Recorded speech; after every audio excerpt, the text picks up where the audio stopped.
your former colleagues who presumably briefed President Biden this morning, day after Easter, day after a 3-day holiday, 3 days after the larger of the two leaks, the one that came out on Good Friday afternoon or Good Friday evening. What would the CIA have said to him this morning? Is there face saving? Is there, look, we got to deal with this. This stuff is accurate. We have to tell the truth. What kind of a conversation would William Burns have with Jake Sullivan, or if the president is awake and interested, with the president himself? Well, back in the day, we would brief the president on Saturday. So this would be Saturday and then catching up this morning. What he would be told, if I'm correct, is, look, we have the FBI looking into this. We're going to try to find out what this is. And we're preparing our PR story. We have the New York Times coming in this afternoon. We're going to talk to them. We'll figure out how we kind of suppress the real significance of this. And so hang on, we'll give you a briefing tomorrow on the PR effort as to how we're going to handle this. All right. You're William Burns and I'm Joe Biden. Yeah, but Bill, is this stuff true? Have we been lying to the American people? Mr. President, I've been dying to role play with you in this environment. Mr. President, I'm supposed to be titular head of the intelligence community together with April Haynes, but she's in charge of people like the Pentagon intelligence folks.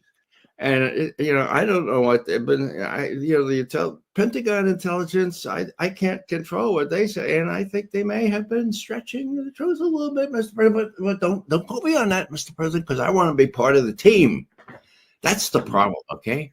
Judge, part of the team, if you're the chief intelligence advisor to the president, you're standing on your own 2 feet, call a spade a spade. If people are lying, you tell the president directly, and you don't fear the consequences because you're a self-made person. You can go somewhere else. You're not going to be on the street with your hat out. So some human beings, Defense Intelligence Agency, CIA, one of those other things, those 3-letter words that only you in your end of the world know what they mean, gathered this information, and somebody assembled it on these documents, and it defied what was being stated publicly.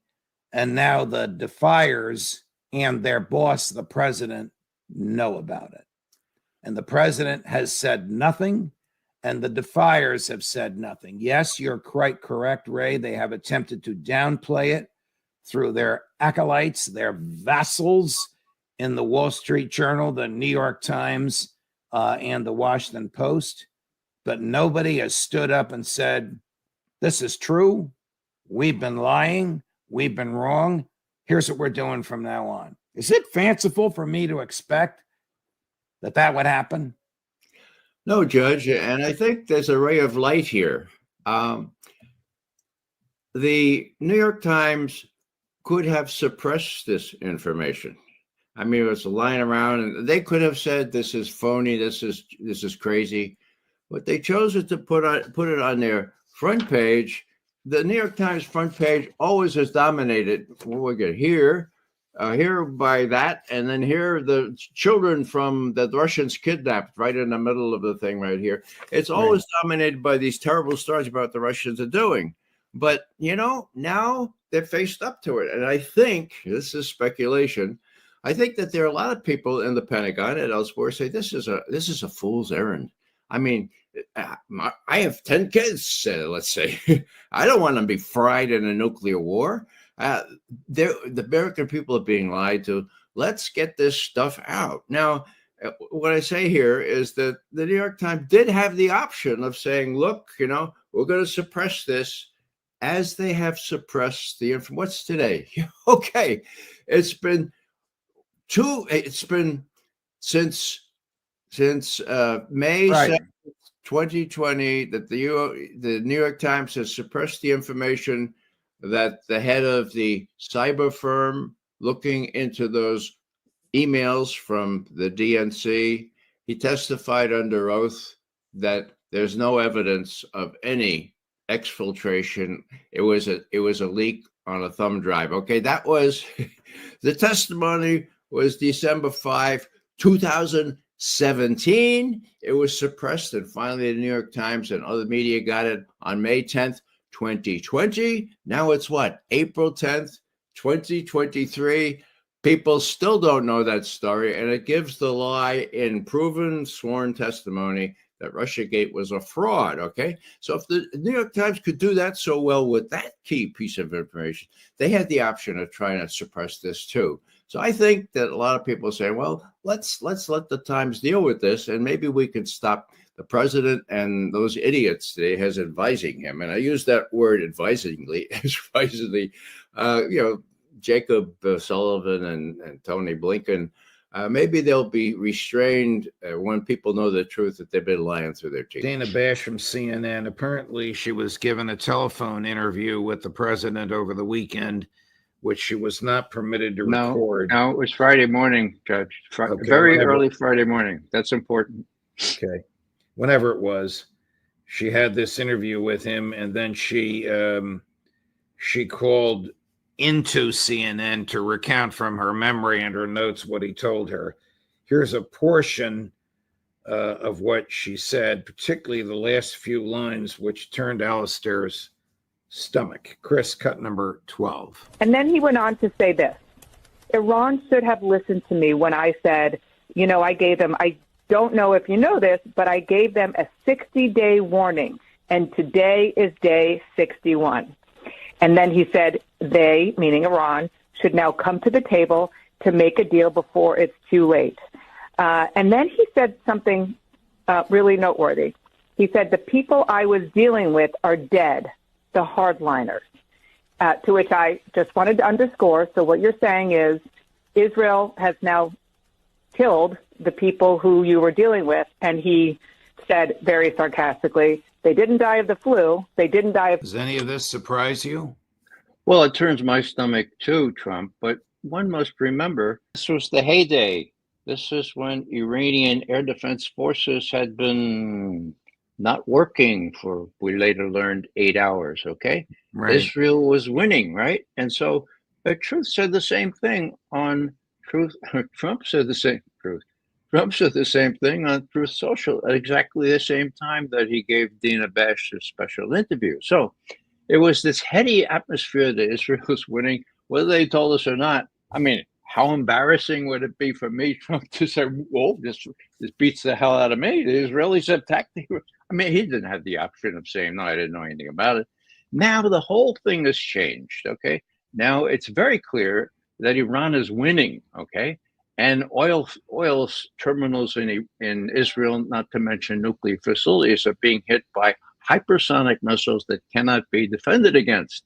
So Putin is offering on Saturday morning, right? He's offering Trump a way out here. Look, let us be mediators. And Trump the next day, yesterday, says, I have no problem with Russia being mediators and the Chinese as well. So there is a chance that if the Chinese and the Russians talk sense into Trump, he'll see that this is not a win-win for him. This is a lose-lose unless he comes to terms with the fact that, yeah, they got those air defense facilities up right quick. And now it's Israeli air defense facilities that are being obliterated. The statement from the president to which you referred, in it, he also says, it's not my war, it's Biden's war. And after we run the clip, I'm going to ask you, why doesn't he stop the war with a phone call? Cut number 1. Do you have a reaction to Russia's Palm Sunday attack on Ukraine? I think it was terrible, and I was told they made a mistake. But I think it's a horrible thing. I think the whole war is a horrible thing. I think the war is, for that war to have started, is an abuse of power. They said they made a mistake. You were told they made a mistake. Do you mean it was unintentional? They made a mistake. I believe it was. Look, you're going to ask them. This is Biden's war. This is not my war. I've been here for a very short period of time. This is a war that was under Biden. He gave him billions and billions of dollars. He should have never allowed, if he had any brain, which he didn't have and doesn't have, and now it's being proven, he wouldn't have allowed that war to start. I would have absolutely not. That war would never have taken place. But remember this is Biden's war. I'm just trying to get it stopped so that we can save a lot of lives. They happen to be Ukrainian and Russian lives. But all I want to do is get it stopped. That was last night, Palm Sunday, April 13th, the president en route from his home in Florida to the White House.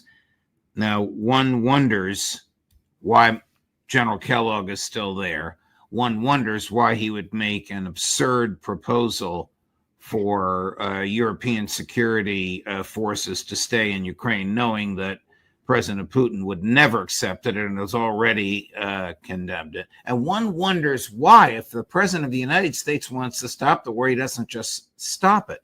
The legislation that authorizes all of this military aid is subject to the president's discretion. Just as Joe Biden accelerated it, Donald Trump could stop the flow of military goods in a heartbeat, and he could stop the use of American intel to target Russian targets in a heartbeat. Take it from there. Well, Judge, Kellogg has been sitting around Europe selling cornflakes to the Brits and the French and the Germans. I mean, he's really out of it. These proposals are crazy. Now, he may think that he has the support of people like Rubio and Waltz, but I question how long they're going to be around. Trump is in control, and he has Witkoff doing his bidding. Witkoff was a big success in Oman over the weekend. The White House is crowing about how a new relationship with Iran might be possible now, and they're meeting again on Saturday. So what I'm saying here is that these guys are a diversion. They may think that they have more power within the Republican Party and within the body politic than they do. And nothing is certain. Everybody's entitled to their own opinion. So there is division in my view, but Trump is still in charge. And with respect to, ending military aid and intelligence support, well, that's a card that Trump has.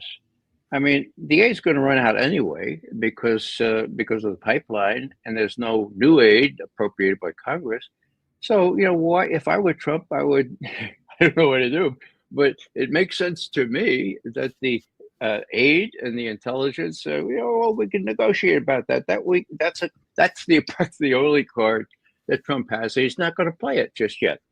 I defer to him on that, whether that's a smart idea or not. I just don't know. I understand his animosity towards and criticism of former President Biden, but it's Trump's war now. It's been Trump's war brief, but it's his war now because we understand how easy it is for him to terminate the military aid and to terminate the intel. Chris, you can put that screen back up again, please. That, of course, is all Kellogg. Yeah. Ukraine could be divided like post-war Berlin. I mean, Foreign Minister Lavrov, an interesting clip from him in just a minute, and President Putin have made it clear, absolutely clear, that would be unacceptable and the war will continue. The last thing they want is NATO troops at their border. That's the reason they fought this war, is to make sure NATO is not going to be in Ukraine. It's as if Kellogg is in another planet. Of course, he's selling cornflakes. He's out of it. Okay. Now, the business about continuing aid, as I said, it's a sort of the only card that Trump has. And it remains to be seen how much opposition is collected behind the people like Kellogg. I don't think that Kellogg has much influence. Why is it that he was named the representative and all of a sudden he was sidelined? And I don't place much store by Waltz or by Rubio either. So it's when you talk about whether it's Biden's war or Trump's war, I mean, there's very seldom occasion when I agree with Trump, but my God, can't Trump very easily prove this is Biden's war? Yeah. That everybody and his brother advised against it? And Trump he can play this card very effectively. And as you saw him in the plane, he's heeding the advice of Steve Bannon, if you will, and others, saying, don't let this war become your war, Mr. President. That's what this is all about. And Well, I if it think goes on, that Trump can dissociate himself. Should Trump expect to hear from President Xi on Friday? I think she will say, look, on Ukraine, you got a deal for the offing. The Russians, and we have talked about this extensively, actually, you agreed just about a month ago to accept the Russian kind of proposal to remove some of that highly enriched uranium. Or you said to on Russia. Ukraine, you meant Iran. Oh, I guess I meant on Iran. Right. Yeah, Go sorry ahead, about that. please. Go. So, they're together as never before. They don't want a war. China has a big stake in the continued flow of the oil and natural gas from the Persian Gulf, although it's not as serious as it seemed to be in the first place, getting a lot of stuff from Russia. So the Chinese and the Russians are in a preeminent position to say to Trump, look, you ought to wise up. You ought to take that deal. You did at one point, and then what happened? Why did you reverse yourself and say, no, that enriched uranium has to come here to the United States? That's unacceptable. Be sensible, do a deal, and you can get out of there, reopen the strait, and we'll help you claim that was, you prevented the Iranians from developing a nuclear weapon, which, as we all know, they have not been developing, at least since 2003. Alistair Crook, I think, probably agrees with you. His phrase was, everybody knows Trump needs a trophy. Yeah, that's a good phrase.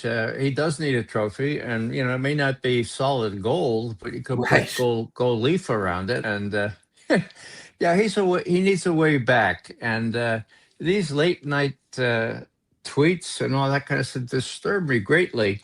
I just hope that he stays awake for what he hears from Xi and from Wang Yi, and that he takes that into account and really faces into these Zionists that advise him still, and realize that he's not going to succeed in this one, that he should play the cards that the Russians and the Chinese are willing to give him, for God's sake, on enrichment, and that he can play that up to a victory of some sorts. Again, not a gold solid one, but a gold plated one. How much longer do you think the special military operation will go on? Putin seems to be under a lot of pressure to bring it to an end, whether with a slam bang or whether just proclaiming victory. Well, as usual, that's a good question. It really depends on how things work out with the U.S. Now, the U.S. has offered its good offices, and Medvedev says that's rubbish. How can somebody who attacks other countries, whether it's Venezuela, whether it's Ukraine, whether it's Russia and Ukraine, or whether it's Iran, how can they be a moderator? And then he finishes up by saying, oh, actually, they're very sincere, and we think they could be helpful, but meanwhile, we're just going to do it all by ourselves. Thanks very much for your good thoughts and your willingness to moderate, but we're going to do this by ourselves. Now, that's the key. Will Zelensky see the light at the end of the tunnel and realize that he too has to cut some sort of a deal? I think he finally will, if only because the Europeans that have been egging him on all this time in violation of the spirit of Anchorage are going to cease and desist because they got their own domestic problems, and they're not going to be making extreme increases in defense spending at the cost of social problems very long before they're overthrown or voted out. Seth, just about an hour ago, Ray declined to rule out boots on the ground. I don't know what the president's going to say about this when he talks in the next 45 minutes or so, but wouldn't that be catastrophic? Wouldn't that be a further step toward a regional or a world war? That would be a bloody nose. That would be similar to leaving Marines in that barracks in Beirut, where they were very vulnerable to being killed, 241 of them way back in 83. In other words, these people would be sitting ducks. I was just about to say, I can't believe anybody could be that stupid. But Hegseth may have a strong body, but he's got a fat head. And, there are no other fat bodies around to give Julius Caesar good advice on these things. So God knows what will happen. I'm through with predicting. Yeah. And by the way, I've told Larry that check for the $2 is in the mail. Tell me about intel. So what is defense intel? What is CIA doing in the region now? Well, I don't know what the operatives are doing. They're doing bidding of Mossad, from whom they take direction. But the real question is, what is Tulsi Gabbard doing? Good question. I mean, if she fell in with this crowd, she should resign. I mean, she should, I did a little tweet 2 days ago, and I said, look, Tulsi Gabbard said 1 year ago, March 2025, the Iranians are not working on a nuclear weapon. There is no evidence that they have reversed the Supreme Leader decision in 2003 not to build a nuclear weapon. Now, Tulsi, where are you? Where are you? You should speak up here, or you should realize that you're just another female being used by those guys in the White House. Here's President Trump, Senator Cruz, and Director of National Intelligence Gabbard in a montage that Chris put together. Chris, number 18. The lives of courageous American heroes may be lost, and we may have casualties. It is a noble mission. We pray for every service member as they selflessly risk their lives to ensure that Americans and our children will never be threatened by a nuclear-armed Iran. I have no indication that they were anywhere close to getting nuclear weapons. The IC continues to assess that Iran is not building a nuclear weapon, and Supreme Leader Khamenei has not authorized the nuclear weapons program that he suspended in 2003. We ask God to protect all of our heroes in harm's way, and we trust that, with his help, the men and women of the armed forces will prevail. You make a great point. I don't know where she is today. That famous statement of hers, which was given under oath, which we just ran, for the umpteenth time, is the one to which the president said, I don't care what she says. You were right about that, Judge. You had a better memory than I on that. And when he was asked about Wolf, he said they don't have a nuclear weapon. He said, I don't believe Well, the proof in the pudding will be in the eating, as Alster corrected me. That's the whole thing, okay? The eating comes this month, the annual threat assessment. Well, right. She has to appear again before that same committee under oath. Right. So what's she going to do? Is she going to say, actually, I think that right before he died, Khamenei reversed his opinion, and they are going to give me a break. Either she quits with a measure of honor left in her, or she falls in with the big boys and says, okay, I'm going to let myself be used just like so many other females that have been used by this crowd of males. How vulnerable is Netanyahu himself? It's interesting that he fled to Berlin over the weekend. Well, Berlin is a great place, of course. He'll be vulnerable if he goes back, because it's hard to disguise the movements of a prime minister. So maybe he'll stay in Berlin for a while, drink some good beer, and kind of try to relax, and then tell the president of the United States, look, we may have to use this nuclear option here. We have them. The Iranians don't. And, this is the time. This is our window. So, unless you continue to support us 1,000%, this is what we're going to do. And what would Trump be able to say about that? He'd go and he'd talk to Rubio and he'd talk to Hegseth. He said, my God, what will happen? And they'll say, Come on. They'll never do that. We'll just tell them not to do that. And Bibi always does what we tell them. Give me a break. Secretary Rubio yesterday with this, forget about the intel. It's long, but it's worth listening to. It's about 75 seconds. Chris, cut number 2. Weaponization ambitions. Are you saying there that the United States did not see intelligence that the Supreme Leader had ordered weaponization? That's irrelevant. I see that question being asked in the media. That's an irrelevant question. No, they have that everything is they the need key to build a point weapon. in U.S. intelligence assessments. You know that. No, it's not. Yes, it was. No, it's that not. The political decision had well, not I know been that better made. than you know that, and I know that that's not the case. But I'm asking you whether the order was given. And the people who say that, it doesn't matter if the order was given. They have everything they need to build nuclear weapons. Why would you bury things in a mountain, 300 feet under the ground? Right. Why would you bury why do they have 60% enriched uranium? You don't need 60% enriched uranium. The only countries in the world that have uranium at 60% are countries that have nuclear weapons.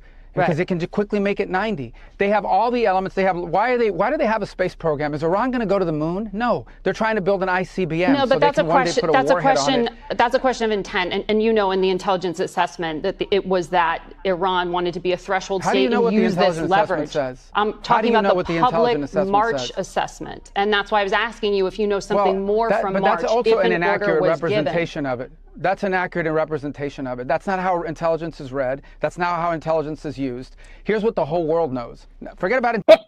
Forget about intelligence. Wow. Has anything changed in the intelligence community's consensus since Director Gabbard made that statement in March under oath, for which she was publicly rebuked by the president and from which she's attempted to distance herself? The big change, Judge, is not in the intelligence community, it's in the media. Here's Margaret Brennan, for God's sake, asking real questions. Yes. She's memorized what Tulsi said, and she's confronting this prevaricator who says it doesn't matter. Well, it doesn't matter? It doesn't matter that the community, the whole intelligence community, ruled with high confidence unanimously since 2007 every year that Iran is not working on a nuclear weapon? The trick here is to conflate enrichment of uranium with working on a nuclear weapon. They're not working on a nuclear weapon. Are they enriching uranium? Yes. Are they within their rights? Yes, they are. Are they enriching more than they have to? Yes, they are. Why? It's been very clear. Morandi has told us to have some kind of leverage in negotiations, okay? Doesn't mean they started working on a nuclear weapon. Yes, they have more highly enriched uranium, but the Russians have said, hey, give us that highly enriched uranium and we will dispense with this whole problem. But no. That deal won't work because the West prefers to conflate this thing and say, well, doesn't matter. It's irrelevant. I don't care what the intelligence, I don't care what Tulsi Gabbard says, like the president. So even Bill Kristol had it right yesterday. He said when Trump was watching Hegseth, he said, oh, good job. When he watched Rubio, he said, oh, my God. And then he saw people saying, this is not about regime change. And Trump said, but it is. Okay, now, Bill Kristol knows better than anybody else. So that's when Trump sat down and wrote that thing. Whoa, it's not politically correct.